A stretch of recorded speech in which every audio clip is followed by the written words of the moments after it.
চোখে মরিচ লেগে জ্বালাপোড়া করলে 1 চিমটি লবণ খেয়ে নিন, সাথে সাথে চোখে জ্বালাপোড়া চলে যাবে। রান্না করার সময় হাতে পায়ে তেল ছিটিয়ে এসে পড়লে সাথে সাথে পোড়া জায়গায় টুথপেস্ট লাগান, ফোস্কা পড়বে না।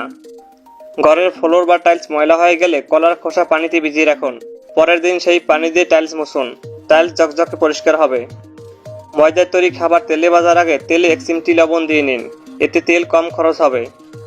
দুধ পুড়ে যাওয়ার আশঙ্কা?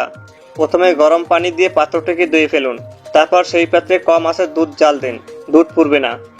প্রেসার কুকারে মরিচের দলে লেবুর খোসা দিয়ে ভালো করে ঘষুন, তারপর গরম পানি দিয়ে ঘন্টাখানিক ভিজিয়ে রাখুন, মরিচের দূর হয়ে যাবে। মাংস রান্না করার সময় কয়েক দানা মেথি দিয়ে দিন, মাংস তাড়াতাড়ি সিদ্ধ হবে। চায়ের ফ্লাক্সের ভিতরে দুর্গন্ধ?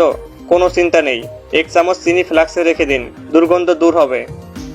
মোমবাতি জ্বালানোর আগে কিছুক্ষণ ফ্রিজে রেখে ঠান্ডা করতে পারেন, এতে মোমবাতি বেশি সময় ধরে জ্বলবে। আয়নাতে পানির দাগ বসে গেলে খবরের কাগজ ভিজিয়ে পরিষ্কার করে নিন, আয়না আগের মতো চকচকে হবে। বাথরুমের দুর্গন্ধ দূর করতে চান? বাথরুমে একটা মোমবাতি জ্বালিয়ে রাখুন, আর দুর্গন্ধ থাকবে না। পাউরুটি স্যান্ডউইচ বেশি সময় ধরে নরম রাখতে পরিষ্কার কাপড় দুধে ভিজে নিংড়িয়ে মুড়িয়ে রাখুন।